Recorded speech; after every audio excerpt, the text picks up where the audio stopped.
Tonight, the drought intensifies. This area is probably an inch to 2 inches, so it's been really dry. How the lack of moisture is impacting Manitoba farmers, and is there still time to recover?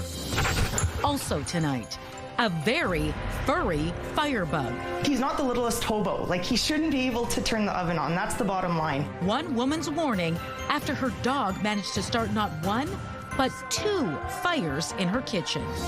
Plus, you can play any age from young to old, and it's just such a fun game. We take you to the National Pickleball Championships as they kick off in Winnipeg.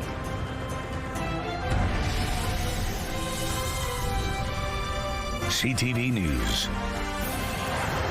Live from downtown Winnipeg with Marilee Caruso.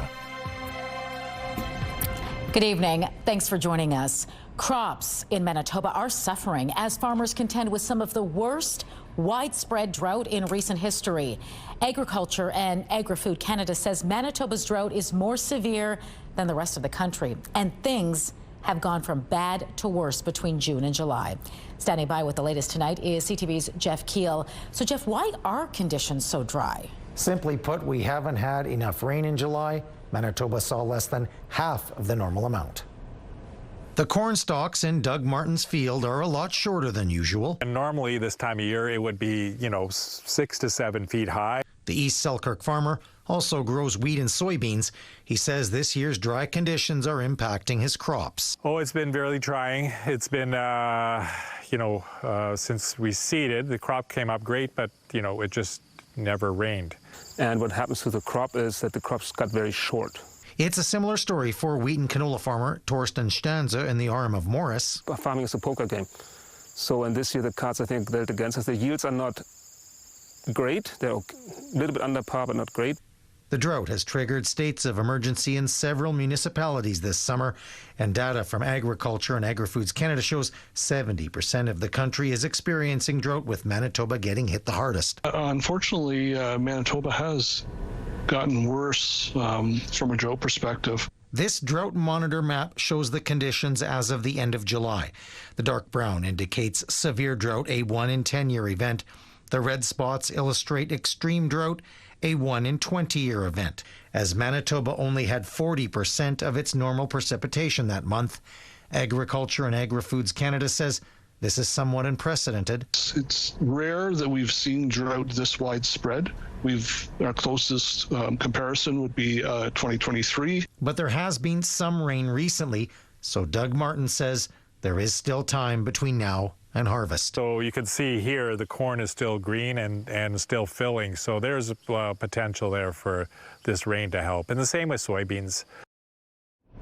Doug Martin says they have harvested some wheat, and while it was below average, it was not a crop failure, so he predicts they will break even on that. So Jeff, are these drought conditions reversible? Yes, but Agriculture and Agri-Food Canada says Manitoba would need significant rain in the fall and spring, and a lot of snow over the winter would help too. All right, thanks for this, Jeff. An update now in a story we brought you last week. Mama Wichita Center says the woman found dead at a Winnipeg hotel last year has been identified. Community advocates and police held a media conference Thursday, hoping someone would recognize this sketch of the woman who was found at the Manwin Hotel August 10th of last year. The group says social media posts made their way to the woman's family, who traveled to Winnipeg over the weekend and identified her as Melanie McKay of Garden Hill First Nation.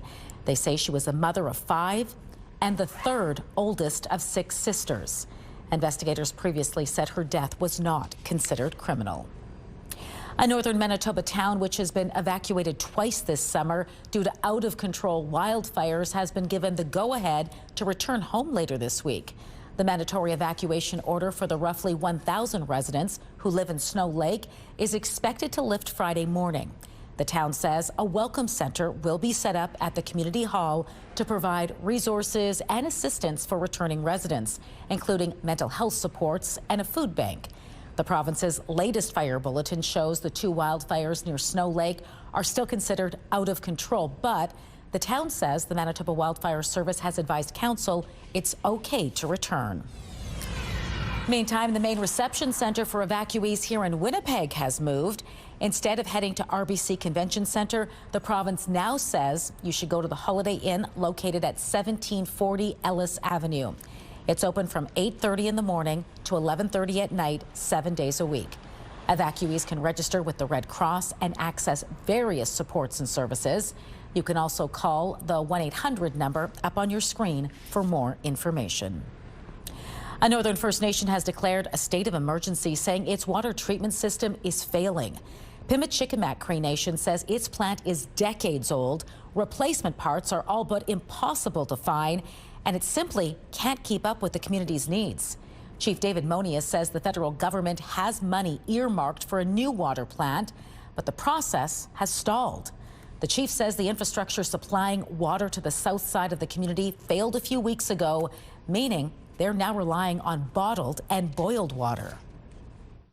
And we have a school, that has about 800 students in that school.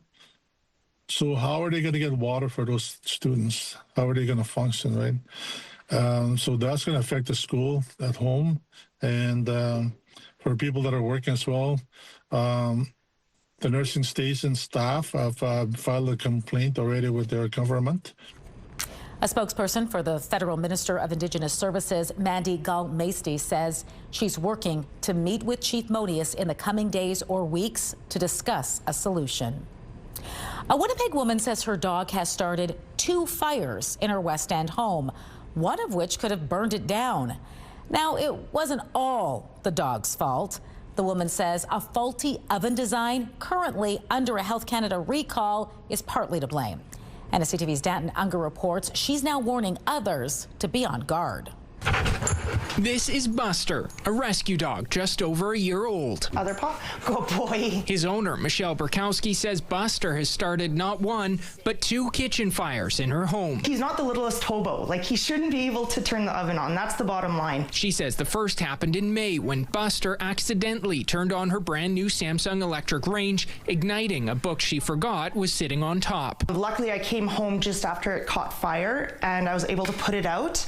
And that's when I realized that my dog Buster was able to turn the elements on just by jumping on it. It was only after the fire she learned of this Health Canada recall for a series of Samsung electric ranges, including her own, warning consumers that humans and pets can accidentally activate the front-mounted knobs on the ranges, posing a fire hazard.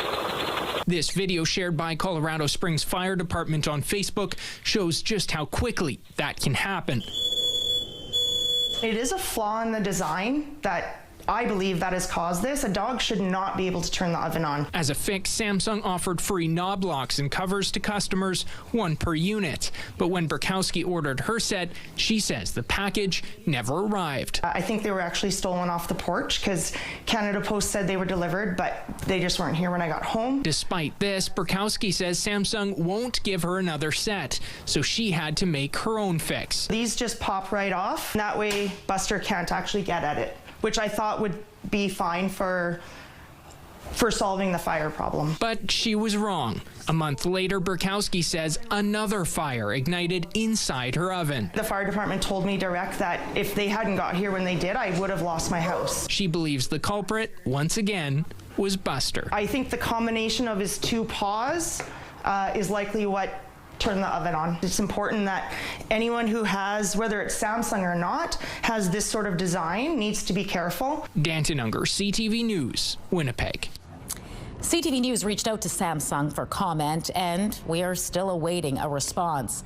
In a release at the time of the recall, though, Samsung said its range knobs met industry safety standards, but noted consumers should always be mindful of accidental activation and never leave anything on their range top surface when it's not in use. Some good news tonight for people who are hoping to beat the heat. The city is extending the spray pad season by an extra week. Most city-operated spray pads will now remain open until the end of the day, Sunday, September 7th. Most of Winnipeg's outdoor pools will close on the same day. And while some of the city's wading pools will only be open until this Friday, 4 will remain open until the 1st of September. For a complete list of all the hours and locations available, you should go to the city's website. All right, Colleen Brady joins me now at the desk. How's it going? How are you? I'm well, thanks. What are you tracking for us tonight? Well, heat. It was pretty warm and humid today across the south. It's going to get a little more of both. There are heat warnings in effect next door in southern Saskatchewan. They have not been issued yet for Manitoba, but I think that's just a matter of time. As for the night ahead, clear, light winds, and that means there is the potential for fog, what with the moisture still on the ground. I know we need that rain. We saw that in Jeff's story. There is rain in the forecast, not a prolonged rain event, but it does look like we will see some rain in different parts of the province coming up. I'll show you when. Let's take a look right now through the Bathfitter Live Eye. Bathfitter, your bath and shower experts for more than 40 years. In Winnipeg right now, it is 25 degrees, sunny with the humidex. It feels like 30, light winds out of the southwest. The pressure's dropping and the humidity right now, merrily. I got distracted by our guest on the screen there. It's 57%. Thanks, Colleen. Boats, drones, and aircraft are combing the northern Manitoba wilderness for a missing Norwegian hiker whose dog arrived at his destination without him. Gillam RCMP say 29-year-old Stefan Shetilvik was reported missing Friday after he didn't turn up in York Factory as planned. Police say he's an experienced wilderness traveler and left Fort Severn in Ontario July 25th. He arrived at Nanook Camp on Wednesday and told people at York Factory, 40 kilometers west, to expect him the following day. When he didn't turn up, local guides took to the air in a helicopter to search for him. A man from Thunder Bay, David Matthews, has been following Shetilvik's journey and is currently trying to raise money to buy more fuel for the helicopter. After the first day, there was 5 drums of jet fuel. They used 3 drums right off the bat as soon as they got there, and the pilot told me it's not going to be enough. I never asked for donations before, and I said, you know what, I'm just going to ask. You know, we need to get this done. We have to find this young man. We can't stop the search. We just have to keep going and going and going. Conservation officers and RCMP have since joined the search but haven't had any success. The University of Manitoba is denying it had inadequate security measures after a convicted sex offender allegedly assaulted a student in her dorm room last year. In October 2024, Winnipeg police allege a 46-year-old man entered a dorm room within a student residence building on campus and attacked a woman. Several months after the incident, the woman filed a civil claim against the university for an unspecified amount in damages. She alleges the university was negligent and failed to supervise the premises to prevent access by the perpetrator. She was sexually and physically assaulted as a result. However, in its statement of defense, the university said the woman's failure to lock her door caused the perpetrator to gain entry to her room, not because of a security failure by the university. In a statement to CTV News, the university said it has multiple supports and security measures in place for students, staff, and faculty. The university is calling for the woman's claim to be dismissed with costs. A 27-year-old man is recovering from a serious collision near Deacon's Corner Sunday night. RCMP shared this photo of the aftermath of the crash. Mounties say a semi was pulling onto Provincial Road 207 when it was hit from behind by a sedan. The driver from the RM of St. Clements was brought to hospital in critical condition and has since been upgraded to stable. Investigators say the sedan had no lights on and alcohol and speed are believed to be factors. The driver of the semi was uninjured. Well, things may soon dry out in a Winnipeg neighborhood experiencing chronic flooding. The city of Winnipeg is taking action after CTV News visited Nyaqua Place today. It usually gets way up onto the boulevard, and it's a couple of feet deep. Residents near Pebble Beach and Pine Bluff Roads say they're tired of getting flooded like this every time it rains. Gay Pagan says people on her street are forced to drive or walk through the standing water. She says it's been this way for years. Pagan says the city never responded to her repeated calls to the City of Winnipeg's 311 line. I would like it fixed and at least have someone from the city contact us, because I know I'm not the only one that has put in a concern on 311. CTV News contacted the City of Winnipeg about the issue and we got a response about an hour ago. A city spokesperson says a crew will arrive tomorrow to clear the water from the street. Crews will also clear a nearby ditch along Fermor Avenue to allow rainwater to better flow into sewer drains. That work is expected to take 1 to 2 weeks. Kitchen, chicken wing, and ace. Would you be able to guess what sport these moves belong to? Well, as CTV's Harrison Shin finds out, the National Pickleball Championship is underway, and for the first time, it's happening right here in Manitoba. Here at Taylor Tennis Center in River Heights, hundreds of picklers are playing their game on 32 indoor courts. We have 710 participants this year in many age categories and skill categories. Canada has hosted 5 national championships, but this is a first for Manitoba, and more players are coming out every year. Pickleball Manitoba 3 years ago had 400 members. We now have over 2,500. Pickleball Canada has exceeded over 80,000 members at this point in time. So every year we're growing by, I would say, 25% easily. It's growing very fast in North America. Kim Ezer-Simpson is with Pickleball Manitoba. She says everyone can play the game. I actually started playing pickleball a few years ago because my father played. He's now 80, and he got me into the game. And that's the beauty of pickleball.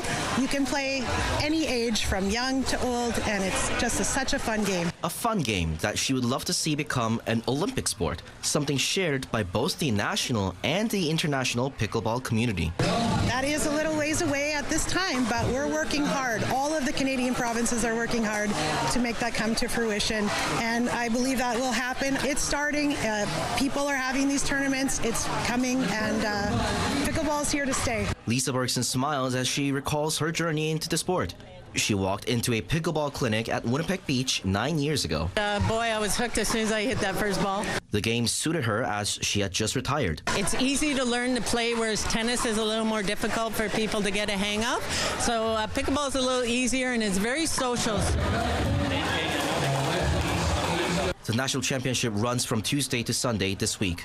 Harrison Shin, CTV News, Winnipeg. Coming up, relief for anyone flying with Air Canada. We're deeply apologetic for what's going on. We understand the impact, the profound impact that this has had. How Air Canada's back to work refusal muddies the future of the federal government's involvement in labor union strikes. That's next.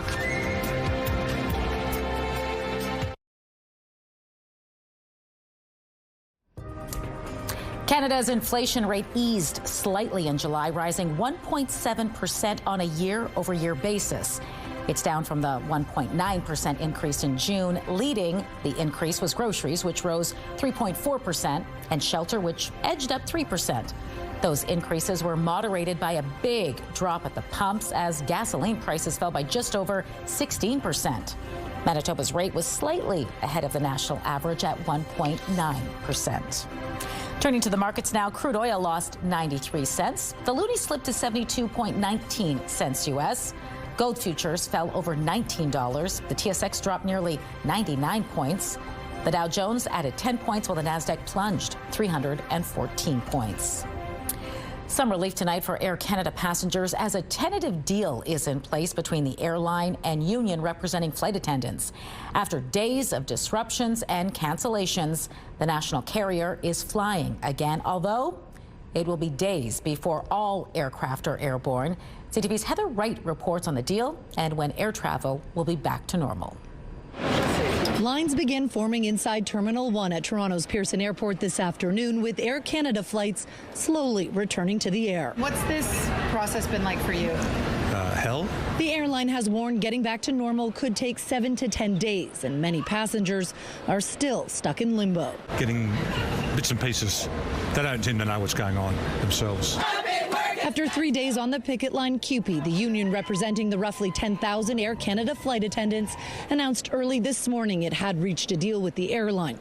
Full details of the agreement haven't been released, but Air Canada says its flight attendants will not only be the best paid in the country, they will also be compensated for pre- and post-flight work. With the deal now reached, the airline turns its attention to repairing its reputation. We're deeply apologetic for what's going on. We understand the impact, the profound impact that this has had. We're going to do everything possible to get people home as quickly as we can. Not paying flight attendants for on-the-ground work has been a common practice within the airline industry. And by changing its policy, experts expect other unions to ask for a similar deal in the future. This will change the dynamics. This will eventually end up costing consumers more to fly because it increases the airline or the air carriers' costs of doing business. So we'll end up paying for this. Prime Minister Mark Carney weighed in on the deal on social media, writing, "It is my hope that this will ensure flight attendants are compensated fairly at all times, while ending disruption for hundreds of thousands of Canadian families, workers and visitors to Canada." The strike has shone a light on the issue of unpaid work, with the Federal Jobs Department saying today its probe into these allegations will take between 6 and 8 weeks. Air Canada says it hopes to get between 15 and 20% of its flights in the air today as it ramps up service. Because most of its fleet had to be returned to domestic airports due to the strike, every plane has to undergo engine and safety checks before it's clear to fly. Heather Wright, CTV News, Mississauga, Ontario. A class action lawsuit is in the works in Quebec for Air Canada passengers affected by the flight attendant strike. The lead plaintiff in the proposed lawsuit was rebooked on a flight 86 hours after her cancellation. Her lawyer says that violates the air passenger protection rules and states Air Canada has up to 2 days to rebook on its own planes or on the next available flight on a different carrier. The proposed class action also states Air Canada misled its customers to convince them to accept a refund. Meantime, a second class action has been proposed against Air Canada and CUPE. It claims the union illegally continued its strike. Not long after flight attendants went out on strike, Ottawa ordered them back to work under Section 107 of the Canada Labour Code. It's a controversial measure which gives the government the power to end work stoppages. And it didn't go over well with the union, who refused to comply. CTV's Rachel Aiello now on what that defiance could mean for future labor disruptions. The federal government moving so swiftly to try and force flight attendants back to work, and Air Canada stating it expected that move to be enforced, has riled up the organized labor movement, which is already predicting the way this dispute played out will be precedent-setting. They were using this as a crutch, and over the weekend, the flight attendants made sure that that crutch snapped. Workers' unions say they've been emboldened by the last 24 hours and flight attendants' ability to get a deal at the table after defying a federal arbitration order. I very strongly hope that the message that this sends to employers and to our federal government is stay out of interference in collective bargaining and do not expect government to ride to your rescue. The Liberal government has invoked Section 107 of the Canada Labour Code multiple times, including in recent port and rail strikes. But some Labour leaders hope the Air Canada instance was their last. The message to parliamentarians is that this section of the Canada Labour Code has got to go. Asked today if she was concerned that how this strike played out has laid the groundwork for Section 107 to no longer be a viable tool in future disputes, Jobs Minister Patty Hajdu's office wouldn't say. I think what is going to happen over the next little while is Section 107 of the Canada Labour Code that some people argue has been abused in recent years by the federal government, is maybe hit a wall, and it's maybe there's going to be the brakes put on it. Because the only power that directive has is when workers comply. Flight attendants are denying your back to work order. The government is also being accused of misreading the public mood. Their decision to force flight attendants back to work so quickly actually inflamed the issue. It forced them to defy orders of government. It sort of really went against what I think the Carney brand is built on. And to many Canadians, that decision didn't really feel right. The question is now whether other unions would react similarly if talks break down. And with Canada Post heading back to the bargaining table in its protracted dispute with postal workers, we could soon get that answer. Rachel Aiello, CTV News, Ottawa. The Prime Minister participated in a virtual meeting of the so-called Coalition of the Willing today. The group agreed their planning teams will meet with U.S. counterparts in the coming days to advance plans for security guarantees for Ukraine. The video call was hosted by French President Emmanuel Macron. He briefed fellow leaders on yesterday's talks between U.S. President Donald Trump and Ukraine's President Volodymyr Zelensky. Mark Carney was also on today's call. The Prime Minister recently affirmed Canada's steadfast support for Ukraine and offered $2 billion in military support. Canada's foreign minister also expressed support for Ukraine at a meeting of Nordic countries in Finland. There is an opportunity now to end Russia's illegal war in Ukraine. And as I said, security guarantees are essential to any just and lasting peace. The idea of a security guarantee, however, is not new this week. We have been discussing the importance of stable security guarantees at least since the Vilnius summit in 2023. Donald Trump promised security guarantees for Ukraine at his meeting with Zelensky Monday. The U.S. president ruled out sending American troops, but suggested there could be some type of air support. Conservative leader Pierre Poilievre will return to the House of Commons next month after winning a federal by-election in Alberta last night.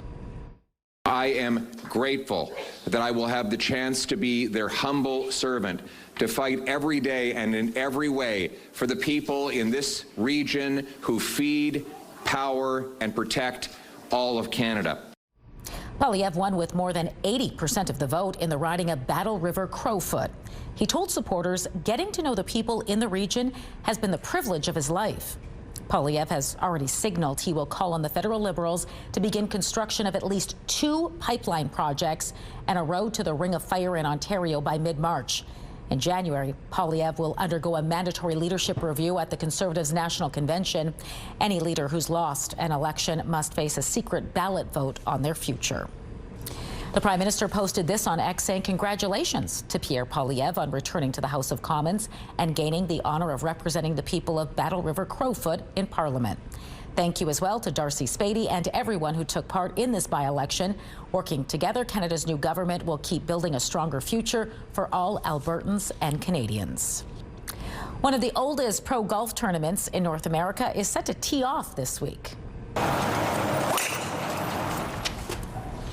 Some of the best up-and-coming golfers will compete in the Manitoba Open at Breezy Bend Country Club in Headingley. It's an annual tradition to invite an active NHL player to play, and this year, Winnipeg Jets goaltender Eric Comrie will be part of the lineup. Also competing is 4-time Manitoba men's amateur champion Braxton Kuntz, who's looking forward to playing in front of a hometown crowd. I'm very comfortable out here, obviously, and I'm trying not to put pressure on myself, maybe playing in front of the home club and the home crowd, but I'm just going to go out there and enjoy it. Breezy Bend is hosting the event for the first time since 1993. Play begins Thursday. For tickets, you can visit manitobaopen.com. And by the way, in case you were wondering, the very first Manitoba Open was held all the way back in 1919. Still to come tonight, the Sea Bears are getting ready to take the court in the CEBL Championship. What the team has planned to help you cheer it on. The long-range forecast for Winnipeg starts off with a pretty strong chance of showers, maybe even thunderstorms Thursday, 25 degrees. A little cooler and calmer Friday, 21 under a mix of sun and cloud. The weekend starts off even cooler than that, just 17. Mostly cloudy with a chance of showers, a little warmer, a lot brighter Sunday, 19 degrees, up to 21 in the sunshine on Monday.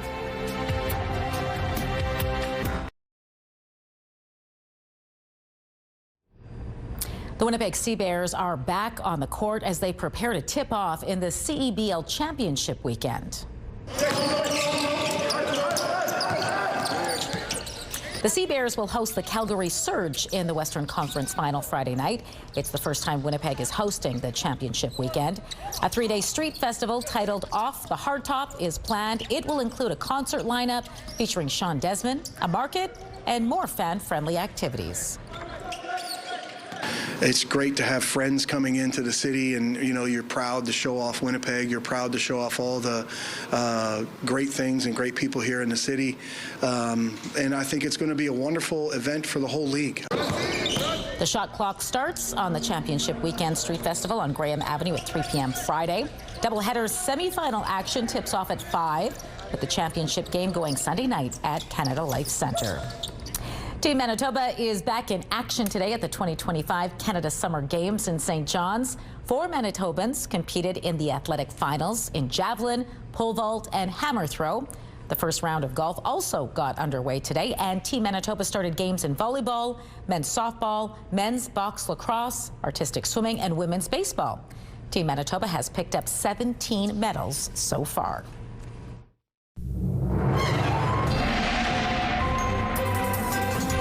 CTV Skywatch weather brought to you by South Beach Casino and Resort. Visit southbeachcasino.ca. Colleen Brady back now with your complete Skywatch forecast, and things heating up out there. They sure are. Heat, humidity. You thought you got both of those today. You're going to get even more tomorrow if you're here in the southeast. If you're in the southwest, it's still pretty warm out there. Check out these current temperatures, upper 20s right now. It was 30 degrees last hour in Melita. And once that banner disappears, I can show you in the southeast, it is in the mid-20s. Here in Winnipeg, up in the north, there you go, 25 in Winnipeg, up in Thompson, 24 degrees there, over in Flin Flon, 25, up in Churchill, 27 there tonight. Now, across the northeast, there is the potential for showers or thunderstorms, including up in Churchill, particularly so. Here in the south, it could get interesting over the next couple of days. There is the potential for severe weather. Now, overnight, in a line really from Dauphin up through Swan River up into the Paw, there is a good chance of overnight showers with the risk of thunderstorms. Environment Canada saying that there is the slight risk that they could become severe, more so for the area right around Swan River, but you can see other areas too might get some overnight rainfall. Then we get into the day ahead on Wednesday, still a little scattered up in the north, some sunnier skies there, although there is the sporadic risk of showers. I'll show you in just a moment there as well. Into the afternoon we go, where again it'll be very warm, even more so than it is right now, and very humid, and that's when we start to see some more showers start to move in on Wednesday evening, and then increasingly so as we get overnight into Thursday. That's when we start to see that rain intensify, and it looks like it will come through the Winnipeg area on Thursday, bringing showers and maybe thunderstorms. And you can see there too on Thursday in the morning we get those showers and maybe thunderstorms crossing the north. So for tonight for Winnipeg, fog is quite possible. We'll get a decent amount of clearing. There's still enough moisture on the ground, and those winds light out of the south. Pretty good mix for fog to develop. 16 degrees is our overnight low. 18 for the commute tomorrow. Mostly sunny. Light winds still out of the south at 10 kilometers an hour, up to a hot high of 29 degrees under a mix of sun and cloud. The winds will start to strengthen tomorrow afternoon out of the south at 20, with some wind gusts up to about 40 kilometers an hour. Tomorrow, Wednesday already, and the UV index for the city is 7 or high. Again, the best chance of showers or thunderstorms tonight up in the northeast is in Churchill, down to 15 there. Although Gillam and Thompson, there is a lesser chance. You'll see some showers tonight. Both areas down to 15 degrees under a mix of sun and cloud. And then tomorrow, the greatest chance of showers or thunderstorms shifts to Island Lake, 23 there, although across the rest of the northeast into Thompson, there is a lesser chance. Otherwise, you'll see a mix of sun and cloud in those regions. Norway House tonight, a few clouds dropping down to 15 degrees. And then again, overnight, OCN and the Paw, a good chance of showers or thunderstorms there. Otherwise, watch out for fog in many of those areas. Again, Norway House tomorrow, a strong chance of showers, 24 degrees, Flin Flon, the Paw, and those areas, mix of sun and cloud. In the southwest tonight, again, pretty good chance before morning. Dauphin, Swan River, you might see showers or a thunderstorm. 17, 18 degrees overnight. Otherwise, watch for fog, including in Brandon. Some showed up there this morning in Brandon. 31 is your hot high in the city tomorrow. For Winnipeg in the southeast tonight, varying amounts of cloud. Overnight fog is quite likely. 16, 17 degrees for most areas. Barons River, you may catch some showers tonight and tomorrow. Mix of sun and cloud for most areas, with hot highs in the upper 20s and low 30s. And again, watch for fog tonight in northwestern Ontario overnight. Sunny around the region tomorrow, and hot too, with hot highs of 27 and 28. Our first weather photo takes us out to Ochre River, where it was foggy last evening. That photo is from Annie. Ochre River is just northeast of Riding Mount National Park. And look at these two. This is Riot and Molly, the Roddies, living their best life out at Bel Air Provincial Park. That photo is from Brian. Send us your photos to Winnipeg Weather at ctv.ca. Thanks, Colleen. Assiniboine Park Zoo's new gray wolf pack is adapting to its new home, and one in particular is proving to be quite the star. Comet is a very smart, very confident animal. The zoo noted on social media this week Comet is excelling at his positive reinforcement training. Animal care curator Shane Pratt says the wolf has been very quick to pick up practice behaviors, which are important in allowing for the animal's active participation in everyday life and vet care. that training is really, really important. There are aspects of it that can be educational, but we mainly in that regard, we train them in natural behaviors. So behaviors that you would normally see a wild animal behave, that's what we want them to do here. Comet has learned to hold an up position with his paws against the fence for examination of his body and to potentially administer medications when needed. His care team has also been able to apply a fly repellent on his ears to manage the bugs. Comet, along with Gigi, Chinook, Stella, and Virgo, arrived at the zoo in June. So it's also called silent killer because you cannot feel that. A new study could change the way we look at one of the world's leading health issues, high blood pressure. And it all starts with your diet. That's next in Medical Watch.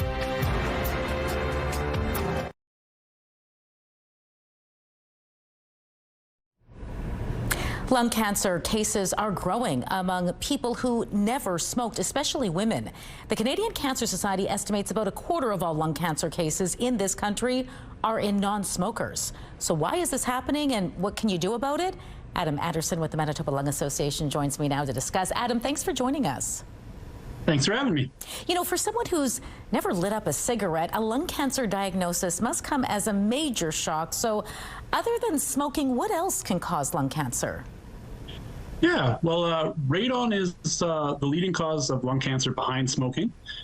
Exposure to elevated levels of radon gas is the leading cause of lung cancer in those who do not smoke, and it increases the risk of lung cancer for those who do. Radon comes from the natural breakdown of uranium in the soil, and radon gas escapes from that soil. Typically, it goes out into the air outside. It's diluted in oxygen. It's not a risk. But when radon gets trapped inside of a home, those concentration levels can rise, and that is where the risk to lung cancer comes from. Is radon common here in Manitoba? Yeah, the 2024 Cross Canada survey that Health Canada did on radon exposure found that approximately 1 in 5 houses in Canada have radon levels above the current radon guideline of 200 becquerels per meter cubed. But in Manitoba, that's closer to 1 in 4. Some regions may even be higher than. So how do you know if you have radon in your home? Yeah, so it's odorless, tasteless, and has no, it's invisible. So only way to know is to test. There are typically different kinds of ways that you can test. We sell one-time use alpha track tests on our website. You want to be testing for a minimum of 90 days, preferably through the heating season. Typically in winter, our homes are sealed up a little bit more. But there are also digital devices that are out there available on the market as well that can give you kind of readings in real time.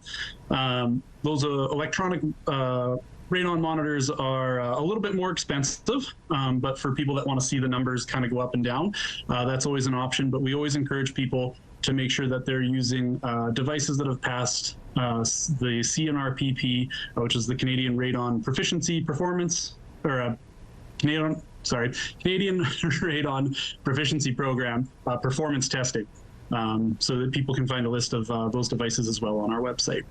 All right, other than, other environmental risk factors, I understand, are like those fine particulate matters in the air. And as everyone here in Manitoba knows, it's been a summer filled with smoke from wildfires. How dangerous is that to us in terms of lung cancer? Yeah, so that particulate matter that you get floating around in the air from wildfire smokes is also dangerous. The risk that comes with that is a little bit different from radon. Radon you can test, you can measure, you know how much is in your home. That particulate matter, you don't necessarily know where it's from or what's been burning to cause that and how far it's traveled to get to you.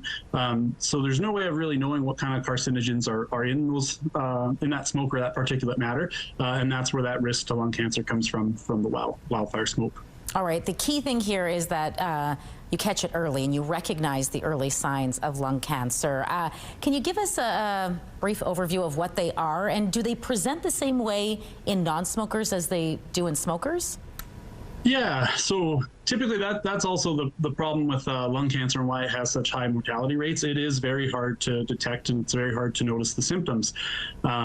There are a few provinces that are looking at doing low-dose CT scans for people that test and find that they've been living in high radon levels, but typically by the time people find or catch that lung cancer or even start showing symptoms, you're already getting into later stage cancers that are going to have higher mortality rates, unfortunately.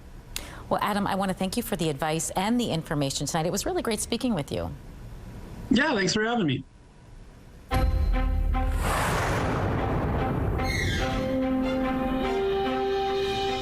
Researchers at McGill University believe they found the link between a diet high in salt and high blood pressure.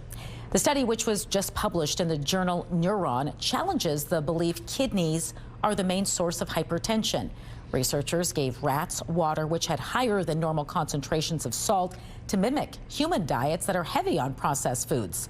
They found the diet caused inflammation in the brain and a surge in a hormone which raised blood pressure. The lead researcher of the study says our modern high-sodium diets are inadvertently triggering a mechanism in the brain designed to protect us from dehydration. And also, when we dehydrated, the blood pressure goes up, goes down, right? We're dehydrated, we lose fluids. And so the system built to increase blood pressure, because if we don't have enough blood pressure, the heart cannot pump the blood. So this is the system. It's built to make us survive if we don't have access to water and we are dehydrated. The study's authors are hopeful their work will lead to hypertension treatments more focused on the brain. Health Canada has approved Ozempic to reduce the risk of further kidney decline among patients with type 2 diabetes. An international clinical trial showed the risk of kidney function significantly deteriorating or failing was 24% lower in patients taking Ozempic compared to those taking a placebo. The study contributed to Health Canada's decision. A Toronto General Hospital kidney specialist who helped lead the Canadian part of the trial says the results show it's possible to reduce the loss of kidney function before patients need dialysis or a kidney transplant. Medical Watch is brought to you by Manukin Koster Denture Clinic.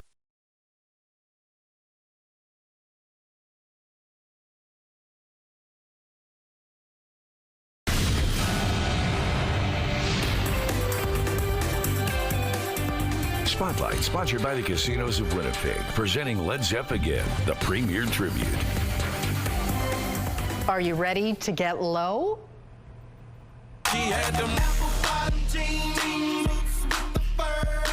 Flo Rida is bringing his catalog of club bangers to Winnipeg this fall, including this classic, Low. He'll be joined by Toronto rapper Cardinal Offishall. The show is set for October 1st at Canada Life Centre. Tickets go on sale Friday through Ticketmaster.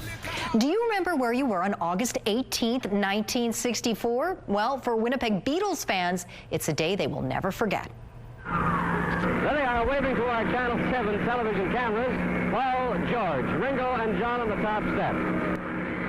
It's been 61 years since the Fab Four stopped in our city. The band was headed from London to San Francisco when its plane touched down to refuel. Crowds of screaming fans flocked to Winnipeg Airport to see the Beatles in person.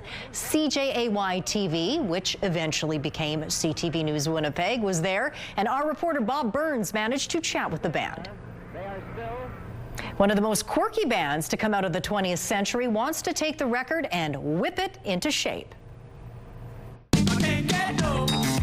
Satisfaction was the first one that Jerry got credit for directing.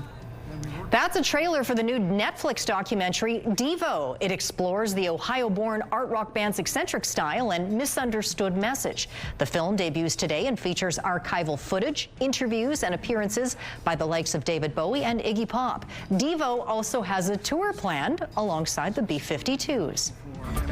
Should be good. Kick off your prime time at 7 with E-Talk, followed by The Amazing Race Canada, and wrap up the night at 10 with Battle of the Generations, all right here on CTV.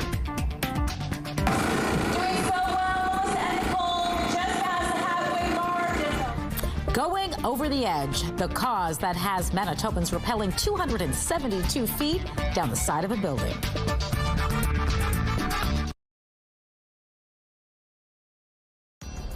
Women's clothing provided by RW & Company. Salon services provided by S&T Spa Salon. High temperature of the day was 25 degrees. 2003, the record for this day, 35.9 in the city. That was a hot one. Tonight, down to 16 degrees. Good chance we could see fog develop overnight. And early into the commute tomorrow, 29, 25 with showers and thunderstorms merely likely on Thursday. Thanks, Colleen. Manitobans are challenging themselves to create change.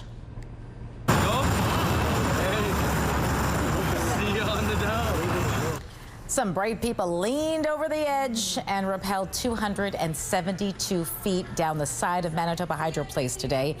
It's the 20th anniversary of the Easter Seals drop zone in support of Manitoba Possible. The organization works to improve the lives of people with disabilities. It serves around 75,000 Manitobans each year. And you know what? We only see an increasing need across our community. So events like this that raise money that stays here in Manitoba really helps us start to address that demand. Since it started, more than 1,000 rappellers have raised $2 million for Manitoba Possible. The organization hopes to add another $100,000 this year. We've both done that. I've done it twice. I've done it once. Going over that edge, that first few steps, that's the hardest part. It's wild. Congratulations to all you that did it today. Have a good night.